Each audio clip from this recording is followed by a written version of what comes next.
Hello friends, welcome to the channel. आज हम करने वाले हैं एक नए इशू को कवर जो कि रिसेंटली न्यूज़ में था।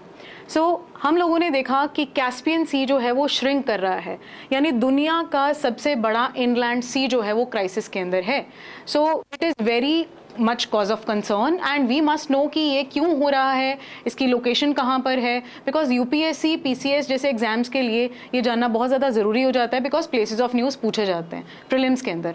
एंड ऑल्सो एनवायरमेंट से रिलेटेड GS3 के अंदर हमसे पूछा जा सकता है, GS1 में ज्योग्राफी से रिलेटेड क्वेश्चन आ सकते हैं, मेन्स के अंदर भी, right. Hence we should know this and let us start. Okay, so हो क्या रहा है पहले उसको देखते हैं। तो Caspian sea is shrinking at a much faster rate than expected. इस तरीके का फिनोमेना अगर हम पहले देखें तो अरल सी के साथ हो चुका है और अब यहाँ पर भी देखने को मिल रहा है। क्या हो रहा है, रिसेंटली साइंटिफिक स्टडी हुई जून 2026 के अंदर, जहां ये कॉन्क्लूड किया गया कि कैस्पियन सी जो है वो एक्सपीरियंस कर रहा है रैपिड वाटर लॉस। क्यों कर रहा है? बिकॉज जो रिवर का इनफ्लो है टुवर्ड्स द सी, हम जानते हैं कि रिवर सी की तरफ फ्लो करती हैं, तो जो रिवर्स का इनफ्लो है टुवर्ड्स द सी, जो पानी वो देती हैं, वो चीज़ कम हो चुकी है। इसके साथ साथ जो इवेपोरेशन का रेट है क्लाइमेट चेंज की वजह से, बढ़ती गर्मी की वजह से, वो बहुत ज़्यादा बढ़ चुका है। Which is why we see that this water जो आने की उसकी फ्लो है, जो आने का उसका रेंज है, वो कम हो चुका है। ठीक है, पानी आ ही नहीं रहा है सी के अंदर और जो है वो इवेपोरेट हो रहा है। सेकेंड, श्रिंकिंग सी जो है वो इंटेंसिफाई क्या करता है, इकोलॉजिकल स्ट्रेस इससे बढ़ने लगता है। ऑफ कोर्स आसपास के जो लोग हैं, जो आसपास की कम्युनिटी है वो, प्लस साथ साथ में इकोलॉजिकल इम्बैलेंस होने लगेगा, बायोडाइवर्सिटी जो है उसका लॉस होने लगेगा। इट थ्रेटन्स बायोडाइवर्सिटी, फिशरीज हो गए, कोस्टल कम्युनिटीज वहां पर सफर करती हैं, शिपिंग एंड एनर्जी का इंफ्रास्ट्रक्चर भी यहाँ पर सफर करता है। इस चीज को हम आगे आने वाले स्लाइड्स के अंदर समझेंगे, पूरा का पूरा इसका geopolitical importance and ecological consequences को हम आने वाली स्लाइड्स के अंदर देखने वाले हैं। नेक्स्ट, अब सबसे पहले इसको ज्योग्राफी को देखो। आप कैस्पियन सी है कहाँ पर, तो हम देखते हैं सेंट्रल एशियन रीजन के अंदर इसकी प्लेसमेंट है। कौन कौन से कंट्रीज इसको सराउंड करते हैं हम देखते हैं, लेकिन आप एक बार इसका एरिया देखिए। ये जो नॉर्दर्न वाला पोर्शन जो रेड आप देख रहे हैं यहाँ पर, दिस एरिया इज धीरे धीरे करके ये श्रिंक हो रहा था ओवर द इयर्स, और अब इसका जो श्रिंक होने का रेट है वो फास्ट हो चुका है। ऐसा नहीं है कि ये पहली बार देखने को मिल रही हैं, चीजें श्रिंक हो रही है, मतलब बहुत पहले से हो रही है ये चीज, लेकिन अब क्या दिख रहा है कि ये फास्ट हो रहा है, राइट। ओके, ज्योग्राफी के अंदर अगर हमें ये फिनोमिनास को अगर हम पढ़ेंगे तो हमारी जो एनवायरमेंट रिलेटेड इश्यूज हैं या जो है हमारे डिजास्टर रिलेटेड इश्यूज हैं उनको हम अच्छे से अंडरस्टैंड कर पाते हैं। अब आप देखो कि 1973 से हम लोग इसको देख के आ रहे हैं, ऑब्जर्वेशन हमारी है 73, 99 एंड 2009 तक जाते जाते आप देखो कितना ज्यादा ये कम रह चुका है, और अब इससे भी ज्यादा श्रिंक हो रहा है 2026 के अंदर जो आई है स्टडी। लोकेशन को अगर हम देखें यहाँ पर, ये दुनिया का लार्जेस्ट इनलैंड वाटर बॉडी है। पहली बात ये इनलैंड वाटर बॉडी है। दूसरा, यूरोप और एशिया के बीच में लाई करता है। सेकंड, प्रीलिम्स के इंपॉर्टेंट पॉइंट ऑफ व्यू से बहुत इंपॉर्टेंट क्वेश्चंस हैं। थर्ड थिंग, एंडोरिक बेसिन है। एंडोरिक बेसिन का मतलब क्या हुआ कि भाई इसका कोई आउटलेट नहीं है, ये ओशन को टच नहीं करता। हालांकि इसका नाम कैस्पियन सी है, लेकिन ये ओशन को टच नहीं करता। It is kind of a lake. Okay, तो इसको सी क्यों कहते हैं, लेक क्यों कहते हैं, ये भी हम आगे हमारी स्लाइड्स में पढ़ेंगे।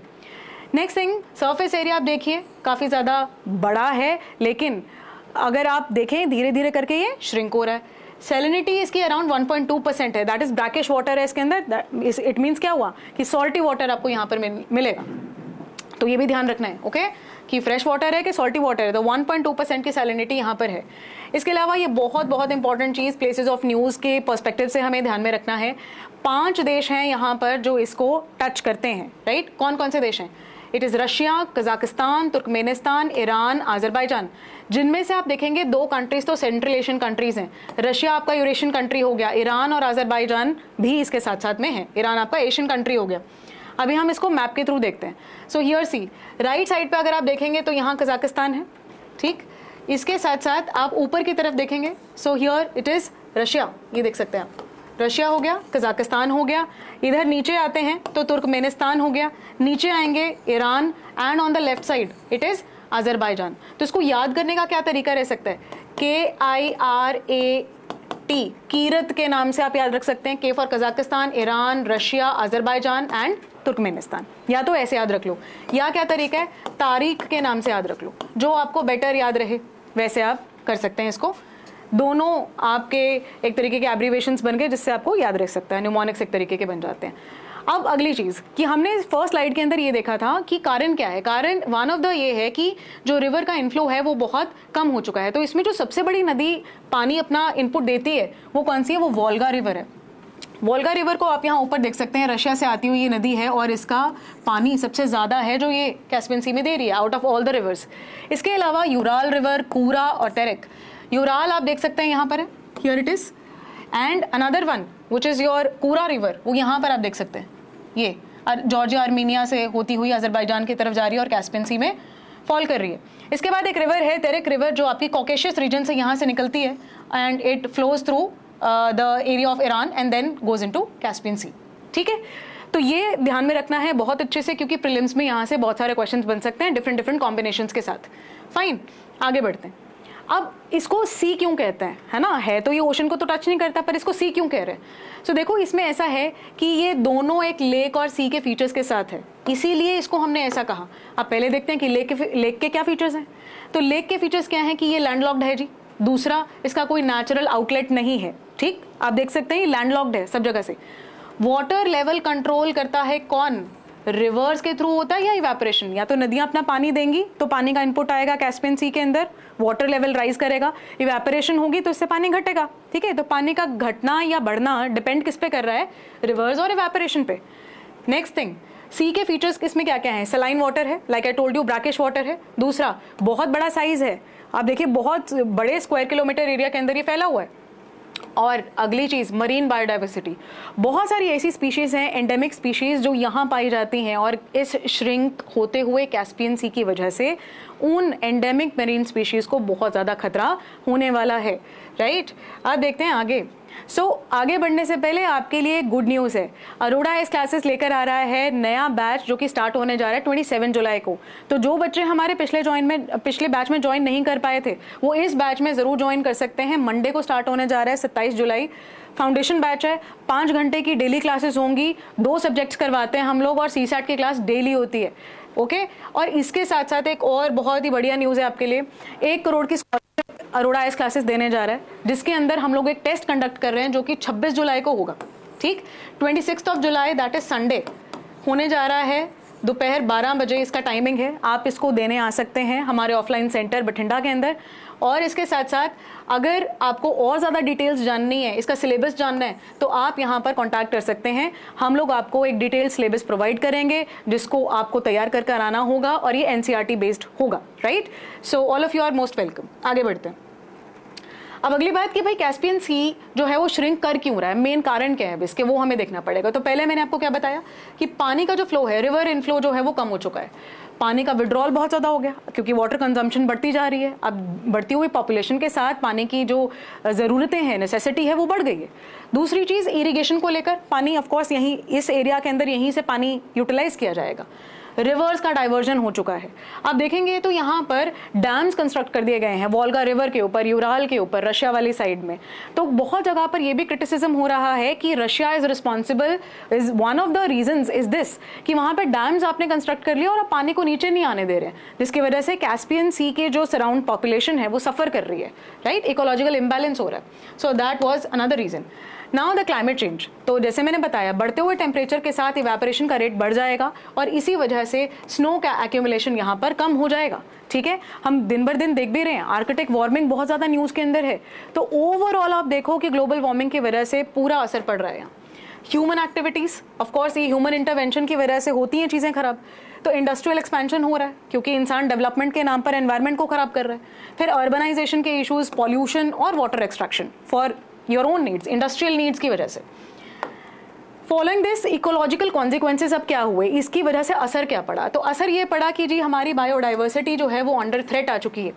कैस्पियन सील है, जैसे मैंने कहा था एंडेमिक स्पीशी है, यहाँ की खतरे में है। मरीन मैमल है, ये वर्ल्ड्स ओनली मरीन मैमल है जो एंटायरली एक इनलैंड सी में रहता है। ये इंपॉर्टेंट चीज है, इसको आप ध्यान में रखना। इसके साथ साथ पॉपुलेशन इसकी डिक्लाइन कर रही है, ऑफ कोर्स हैबिटेट उसका डिस्ट्रॉय हो रहा है तो वो डिक्लाइन करेगी। इसके अलावा देयर आर स्टर्जन्स, ये क्या है, ये वर्ल्ड के फेमस कैवियर्स होते हैं ना, बहुत महंगे महंगे बिकते हैं भाई ये। तो ये कैवियर का जो सोर्स है ये यहाँ से आता है, स्टर्जियन से। बहुत ज़्यादा कॉस्मेटिक इंडस्ट्री के अंदर इनकी वैल्यू है, तो हैबिटेट इनका श्रिंक होगा तो ये आउटपुट देना बंद कर देंगे, ब्रीडिंग ग्राउंड्स इनके इफेक्ट हो जाते हैं। अगली चीज़ आती है वेटलैंड्स। अब बढ़ती हुई गर्मी की वजह से, क्लाइमेट चेंज की वजह से वेटलैंड्स के ऊपर असर आता है, और वेटलैंड से जुड़ी हुई है हमारी बायोडाइवर्सिटी। तो ये ड्राई हो रही है भाई, बर्ड्स का माइग्रेशन जो है वो रूट्स बदल रहे हैं, वो नहीं आ रहे हैं अब इस साइड पे, तो ऑफकोर्स फर्क पड़ेगा। फिशेस की डाइवर्सिटी यहाँ पर वेरी कर रही है। सो जो स्पीशीज यहाँ पर पाई जाती थी भारी मात्रा के अंदर, अब उनके नंबर्स हमें डिक्रीज होते हुए दिख रहे हैं, और उसका असर किस पे पड़ेगा? लाइवलीहुड अपॉर्चुनिटीज के ऊपर पड़ेगा, जो लोकल कम्युनिटीज वहां रहती हैं। यहाँ पर एक फ्लो चार्ट के थ्रू मैंने आपको समझाने की कोशिश करी है इस चेंज को, इस एनवायरमेंटल चेंज को। फर्स्ट ऑफ ऑल आप देखिए यहाँ पे क्या हुआ, राइजिंग वाटर टेम्परेचर। इस तरीके का आप फ्लो चार्ट बना सकते हैं अपने मेंस के अंदर, राइट, जहां पर आपके पास ज्यादा समय नहीं होता, ज्यादा स्पेस नहीं होता, तो इस तरीके की चीज आप यूटिलाइज कर सकते हैं।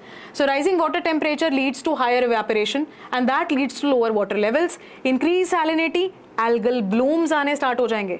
आप देखो यहाँ पे जो एल्गी का प्रोडक्शन है वो बढ़ जाएगा, और उसकी वजह से आप देखो न्यूट्रिएंट कंजम्पशन बहुत ज़्यादा होने स्टार्ट हो जाएगी, जिसकी वजह से यहाँ पर ऑक्सीजन सप्लाई जो है वो बहुत कम हो जाएगी, और उसकी वजह से सफ़र कौन करेगा?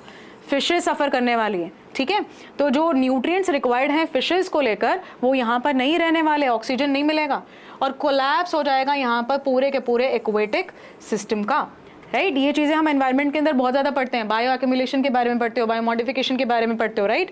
सो वो सारी चीजें यहाँ पर समझ में आनी चाहिए, मतलब बेसिक कॉन्सेप्ट जो हैं। ओके, चलो आगे देखते हैं इकोनॉमिक इम्पैक्ट अब इसका क्या पड़ेगा, राइट।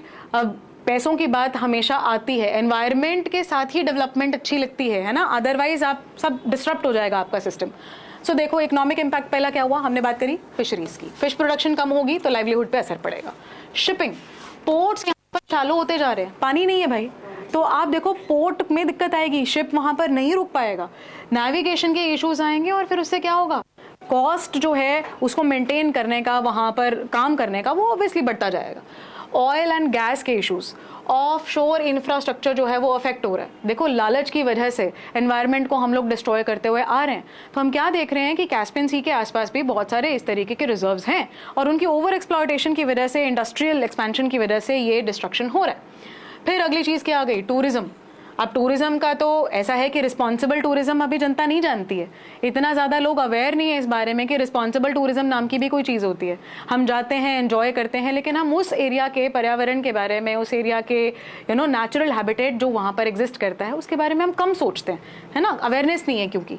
तो ये बहुत इशू हो गया जी, कोस्टल टूरिज्म की वजह से अब प्रॉब्लम्स आई, और अब आने वाले टाइम पे क्या होगा, ये और भी ज़्यादा डिक्लाइन होना स्टार्ट हो जाएगा इन सब एक्टिविटीज़ की वजह से। पानी नहीं होगा तो आप कैसे एंजॉय करोगे, है ना। अगली चीज आती है जियोपॉलिटिकल इंपॉर्टेंस। अब ये भी जानना बहुत ज्यादा जरूरी है। इसी तरीके से अब आप देखो हमारे कितने सारे पेपर्स हैं, GS1 हो गया, GS3 में एनवायरनमेंट हो गया, then we have international relations in GS paper 2। तो वहां से चीजें रिलेट करती जाती हैं, हर एक कॉन्सेप्ट को, हर एक जो भी आप टॉपिक करते हो उसको मल्टी एरियाज में रख के देखा करो कि इसको कैसे कैसे क्वेश्चंस पूछे जा सकते हैं। So geopolitical importance is one of the scenario जो हमें यहाँ जानना इंपॉर्टेंट है। स्ट्रैटेजिक इंपॉर्टेंस है जी, जैसे मैंने बताया कि रिच ऑयल रिजर्व्स हैं, नेचुरल गैस के रिजर्व्स हैं, तो एनर्जी का ट्रांसपोर्ट कॉरिडोर है यहाँ पर।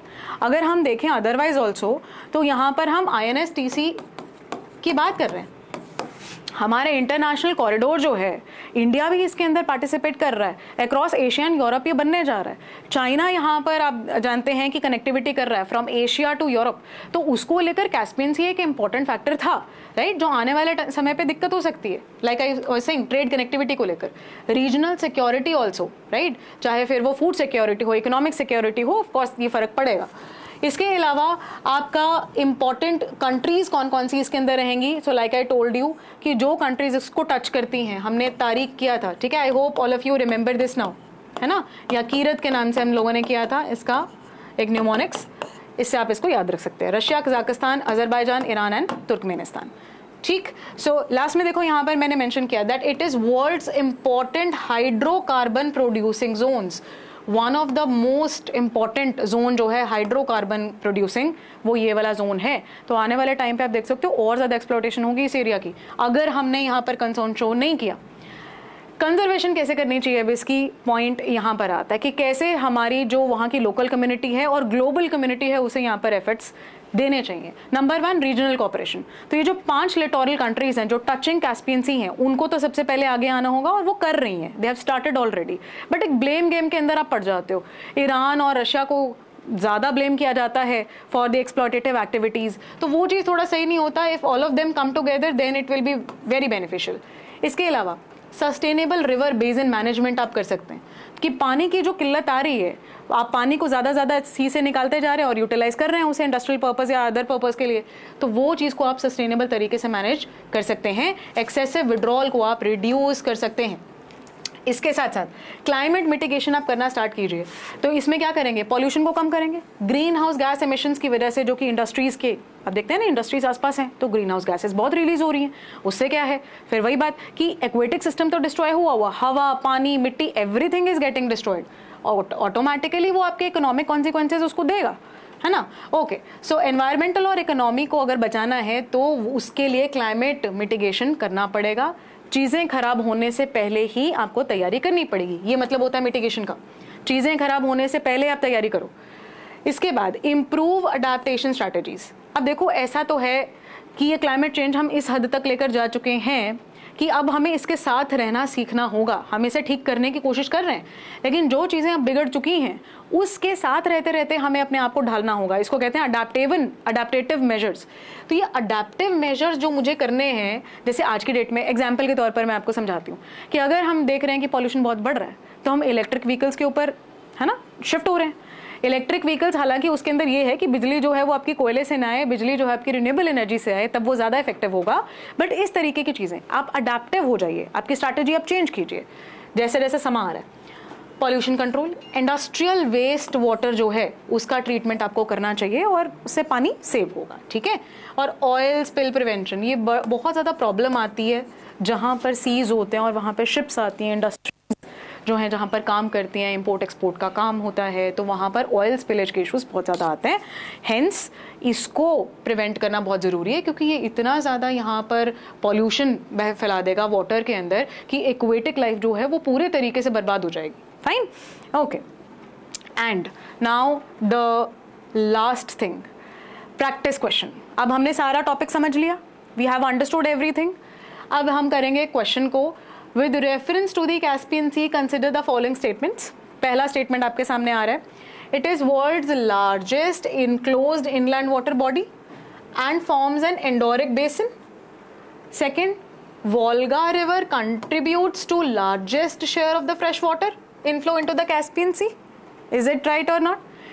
Every country bordering the Caspian Sea is also a member of Shanghai cooperation organisation. SCO के मेंबर्स हैं सारे के सारे, जो 5 टच करते हैं। ये आपको बताना है सही है कि नहीं।